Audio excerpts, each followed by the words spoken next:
जय हिंद दोस्तों। मेरा नाम बाबा रामदास है। बहुत इम्पोर्टेंट क्वेरी आती है आमतौर पे पेरेंटिंग में, आजकल के ज़माने में है। वो एक नई समस्या पैदा हुई है समाज में कि फ़ोन से बच्चों को कैसे बचाया जाए। तो भाई एक बात बता दूं आपको, सीधी सी बात है। जो लोग ये सवाल पूछ रहे हैं ना, सबसे पहला तो सवाल उन्हीं से बन जाता है कि चलो यार, तुम्हारे बच्चों को तो बाद में छुड़ाएंगे फ़ोन से। पहले बताओ तुमको कैसे बचाएं फ़ोन से, तुम कितना समय देते हो। तो एक बहुत बड़ी समस्या है। अगर कोई मुझे कहे ना कि अजीत सिंह दद्दा को कैसे फोन से बचाया जाए तो इसे तो राष्ट्रीय समस्या हो गई है। किसी बच्चे का क्या मैं फोन छुड़वाऊं, मुझे तो खुद ही फोन छुड़वाने के लिए जो है कोई यज्ञ हवन, कोई टोटका, कोई अनुष्ठान कराना पड़ेगा। खैर साहब, पर जो मुझे लगता है कि देखो भैया, फोन हो गया है बहुत बड़ी जरूरत, और फोन का इतना भयंकर अट्रैक्शन है, फोन में इतना कुछ है, वो इतना एंगेजिंग है कि वो समाज के हर व्यक्ति को एंगेज करके रखता है। मेरी मदर 80 साल की होने वाली हैं, वो भी दिन रात यूट्यूब देखती हैं आजकल, दिन रात।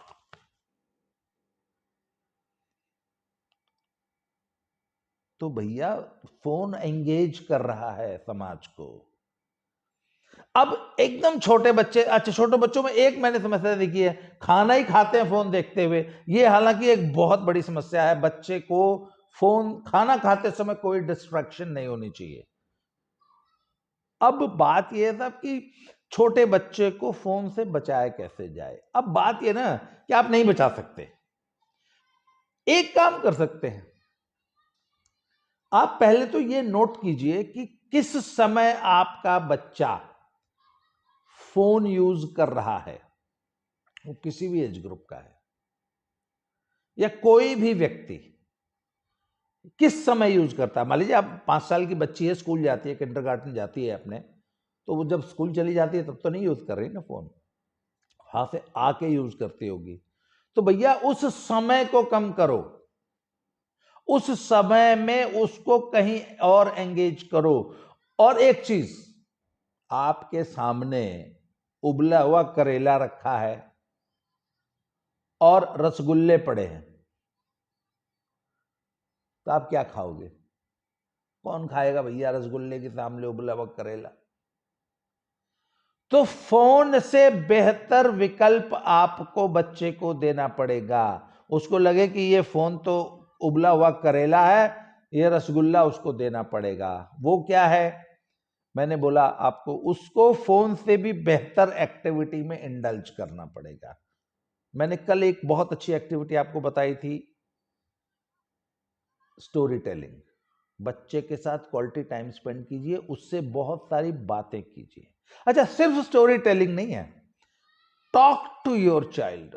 आजकल के जमाने में पेरेंट्स की सबसे बड़ी समस्या है कि उनके पास बच्चों के लिए समय नहीं है, and they talk, don't talk to their kids. ये मेरा जीवन का निजी अनुभव है कि आप अपने बच्चों से जितनी ज्यादा बातें करेंगे, और विविध विषयों पे बात कीजिए। और एकदम छोटा बच्चा होता है तो उससे तो आप हर विषय पे बात कर सकते हैं। कई विषयों पे बात करने में जो हेजिटेशन पैदा होती है वो एक एज की बात होती है। इसलिए एकदम छोटे बच्चे से जब भी समय मिले, एक तो उससे बहुत ज्यादा बातें कीजिए, और उसके बाद फोन से ज्यादा एंटरटेनिंग, ज्यादा अट्रैक्टिव एक्टिविटी में उसको इंडल्ज कीजिए, जिससे कि वो फोन भूल के और उससे बेहतर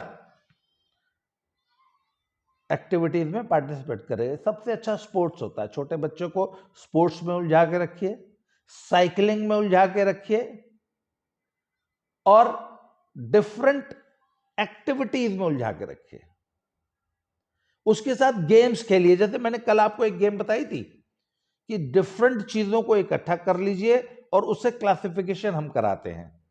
जैसे मैंने आपको बताया था पैटर्न्स, कल मैंने कहा ना, गत्ता काट के उसके ऊपर बुटीक से पुराना कपड़ा लाया हुआ, कपड़े की छोटी छोटी चिकत्तियां काट के चिपका के, फिर बच्चों को मान लीजिए हम क्लासिफिकेशन सिखा रहे हैं, या अलग, या एक हम स्कूल में एक्टिविटी कराते हैं, नट बोल्ट डिफरेंट साइजेस के ले आते हैं, किस नट में कौन सा बोल्ट लगेगा वो पूरा बिखेर देते हैं, मिक्स कर देते हैं। अब मान लीजिए एक नट बच्चे ने उठाया, अब इसके साइज का बोल्ट ढूंढो और इसमें लगाओ। एक बच्चों के लिए बड़ी मजेदार एक्टिविटी होती है। इस प्रकार की ज्यादा से ज्यादा एक्टिविटीज में बच्चों को इंडल्ज कीजिए, स्टेडियम भेजिए, स्विमिंग पूल भेजिए। तो अब जो बचा खुचा समय होगा उसी में ना बच्चा फोन यूज करेगा, देखेगा। अच्छा, उसमें भी क्या कीजिए, बच्चा क्या देख रहा है इसकी क्वालिटी को रिफाइन करते जाइए, बच्चे का टेस्ट डेवलप करते जाइए। आप बच्चे को टोटली फोन से नहीं बचा पाएंगे, या तो आपके घर में फोन है ही नहीं। भाई आप याद कीजिए ना, पुराने जमाने में कई घरों में टीवी नहीं होता था, तो बच्चे पड़ोस में जाके टीवी देखते थे। तो पड़ोस में किसी के घर जाके टीवी देखेंगे तो कितना देख पाएंगे, तो एक लिमिटेशन हो जाती थी ना। इसलिए फोन का टाइम भी, या तो आप इतने स्ट्रिक्ट हो कि बच्चों के सामने फोन आए ही ना, फोन मिले ही ना बच्चों को। पर बच्चों के सामने बच्चे इतने जिद्दी हो चुके हैं कि पेरेंट्स बच्चों के सामने पूरी तरह सरेंडर कर चुके हैं, हाथ खड़े हैं भाई अपने। तो एक तो उस फोन के टाइम को कम से कम करने की कोशिश करो, फोन में क्या देख रहे हैं उसको रेगुलेट करने की कोशिश कीजिए, और बच्चों के पास टाइम ही मत छोड़ो कि वो फोन में ज्यादा टाइम लगा पाए, उनको इतना बिजी कर दीजिए।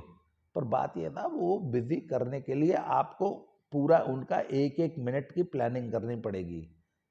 ये बच्चे पालना, it is not a part time job, it is a full time job, and you have to engage them full time. उसके लिए आपको बाकायदे प्लानिंग करनी पड़ेगी, और it is a team work. उसमें अब पुराने जमाने में जॉइंट फैमिली में तो दादा दादी चाचा ताई बहुत सारे बच्चे होते थे, इतनी सारी एक्टिविटीज होती थी, बच्चा उनमें बिजी रहता था, इतने सारे लोग थे उनमें उलझा रहता था। आजकल जो ये शहरी जो परिवार है, जो फ्लैट में रह रहा है, उसमें तो माँ के अलावा कुछ है ही नहीं सारा दिन, और वो भी सिंगल चाइल्ड है। तो माँ कहाँ तक एक वो उस बच्चे को एंगेज कर पाएगी। तो आपको अपने बच्चे को फोन से ज्यादा बेहतर चीजें उपलब्ध करानी पड़ेगी, उसको नए विकल्प दीजिए जिससे कि वो उन विकल्पों की तरफ जाए। नहीं तो अगर आपके उसके पास जब कोई विकल्प ही नहीं है तो फिर तो भैया वो जो है वो ही खाएगा ना। फोन है तो फोन में वो सारा दिन बिजी रहेगा। आप फोन से बेहतर विकल्प दीजिए। फॉर एग्जाम्पल, उसको story telling, book reading, engage him in different activities, sports. उसके बाद उसको घर से बाहर घुमाने ले जाइए। मैंने बताया ना आपको, उसके 24 घंटे को ऐसे प्लान करना पड़ेगा कि उसका फोन चलाने के लिए उसके पास कम से कम समय बचे, और जो बचे उसमें आप कोशिश कीजिए कि आपके हिसाब से जो वो देखता है उसमें भी बेहतर देखे।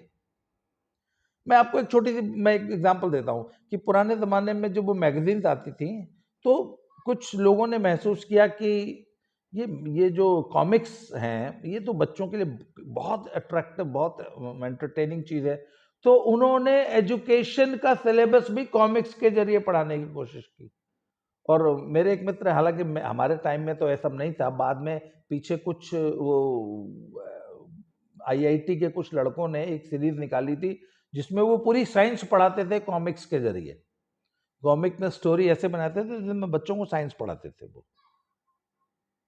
देखिए ऐसे क्या विकल्प हैं फोन में, ऐसे यूट्यूब में आप ऐसे क्या चीज बच्चों को, ऐसे कौन से मजेदार वीडियोस दिखा सकते हैं जिसमें बच्चे कुछ बनाना, कुछ करना, कुछ क्रिएटिव सीखें। और एक बात और बताऊं, हम लोग ना पेडागॉगी में एक थ्योरी पढ़ाते हैं अपने टीचर्स को, उसको कहते हैं निकलसन्स थ्योरी ऑफ लूज पार्ट्स। वो निकलसन नाम के एक शिक्षाविद हुए हैं पाश्चात्य जगत में, आई थिंक कनाडा में हुए हैं। तो उनकी एक थ्योरी है, ये बहुत इंपॉर्टेंट बात मैं पेरेंट्स को बताने जा रहा हूं। हालांकि ये आम आदमी को इंटरेस्ट करने वाली चीज नहीं है, पर जो पेरेंट्स वाकई पेरेंटिंग में इंटरेस्टेड है उनके लिए एक बहुत महत्वपूर्ण लेसन होने जा रहा है। इसको पूरा सुनिएगा। मान लीजिए आपके घर एक आदमी आ जाए, और आप मेरे जैसे फक्कड़ हैं, कहीं जंगल में कुटिया बना के रहते हैं, आपके पास एक आगंतुक, मेरे पास एक आगंतुक आ गया, तो मैं आखिर उसको कुछ, उसकी सेवा सत्कार कुछ करूंगा। अब मेरे पास कुछ है ही नहीं और सामने एक हैंडपाइप है, तो आप क्या बोलेंगे? भैया जाओ हैंडपाइप पे मुंह हाथ धो लो और वहीं पानी पी लेना। आपके पास हैंडपाइप के अलावा कुछ है ही नहीं। अच्छा अच्छा, अब आपके पास हैंडपाइप भी है और एक लोटा भी है, तो आप क्या कह सकते हैं उसको? अच्छा रुको, बैठो, मैं तुम्हारे लिए एक लोटा पानी ले रहा हूं, हाँ यहीं हाथ मुंह धो लो, या जाओ मुंह हाथ धो लो और एक लोटा पानी लेते आओ, उससे पानी पी लेना। अब आपके पास लोटा के साथ थोड़ा सा गुड़ भी है, तो वो पूर्वांचल की जो परंपरा है कि कुछ मीठा खिला के पानी पिलाया जाता है, तो आप उस लोटे, एक लोटा जल और गुड़ दे दोगे। फिर आपके पास बोरी भी है, मान लीजिए एक कोई चटाई है, तो अच्छा लोगों चटाई पे बैठ जाओ। अब आपके पास चूल्हा भी है, चाय की पत्ती भी है, दूध भी है, तो आप चाय बना लेंगे। आपके पास अब पंखा भी है कुटिया में, तो आप पंखा चला देंगे। कहने का मतलब क्या है कि जितने ज्यादा साधन बढ़ते जाएंगे, उस व्यक्ति की सत्कार, सेवा, शुश्रूषा, वेलकम करने के लिए आपके पास विकल्प बढ़ते जाएंगे। अब आपके पास फुल फ्लेज रसोई है, सब कुछ है, तो आप उसको 36 पकवान भी बना के खिला सकते हैं। आपके आश्रम में सब एयर कंडीशन गेस्ट हाउस है, तो आप उसको एसी डबल बेड रूम में सुला दीजिए। तो जितने ज्यादा विकल्प बढ़ते जाएंगे, उतने ज्यादा स्कोप बढ़ता जाएगा उस व्यक्ति की सेवा, सत्कार, शुश्रूषा। This is Nicholson theory of loose parts. छोटे बच्चे के इर्द गिर्द जितने ज्यादा लूज पार्ट्स, छोटी छोटी चीजें होंगी, उसको एंगेज करने के लिए, उसको इंडल्ज करने के लिए, उसको कुछ करने के लिए, सोचने के लिए, कुछ एक्टिविटी करने के लिए जितनी ज्यादा विकल्प होंगे, उतना ज्यादा वो उन चीजों में एंगेज करेगा। यही तरीका है बच्चों की लर्निंग का। जितना ज्यादा आप उसे संसाधन उपलब्ध कराएंगे कुछ करने के, उतना ज्यादा वो उनमें इंडल्ज करेगा। अब मान लीजिए, अब एक बच्चा है, उसको स्कूल भी जाना है, उसको रोज सुबह शाम स्टेडियम भी जाना है, फिर स्टेडियम से आके उसको साइकिल भी चलानी है, उसको फुटबॉल भी खेलनी है, उसको फोन भी चलाना है, उसको वीडियो गेम भी खेलनी है।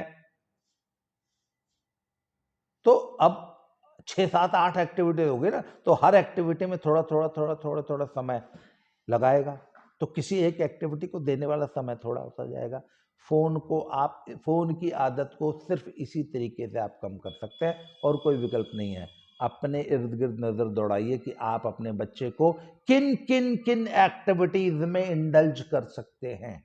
उन एक्टिविटीज को बेहतर बनाइए, उन एक्टिविटीज को फोन से ज्यादा मजेदार बनाइए, फोन के लिए कम से कम समय बच्चे को मिले। इसके अलावा और कोई तरीका नहीं है।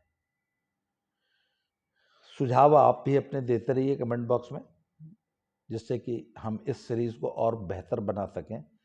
बहुत सारे मित्रों ने अभी पूछा, अब तक मैं, जैसे पहला जो एपिसोड बनाया था वो तो था 10, 11, 12 साल के बच्चों वाला, फिर मैंने शुरू कर दिया शुरू से कि नवजात शिशु से लेके 5 साल तक के बच्चे का। आज ये फोन वाला प्रकरण आ गया। अब इसके बाद मैं अगला एपिसोड जो बनाऊंगा वो बनाऊंगा 5 से लेकर 8-9 साल तक के एक एज ग्रुप होता है, उस एज ग्रुप में बच्चा क्या क्या कर सकता है और बच्चे को कैसे इंडल्ज करना है, बच्चे को कैसे एक्टिविटीज़ करानी है और क्या स्पोर्ट्स एक्टिविटीज़ हम करा सकते हैं। 8 साल के बच्चे का, 5 से 8 साल के बच्चे की क्या लर्निंग कर्व होती है, इस पर हम डिस्कस करेंगे अगले वीडियो में। आज के लिए इसमें इतना ही। बहुत बहुत धन्यवाद। अगली वीडियो में फिर से मिलते हैं। Thank you very much.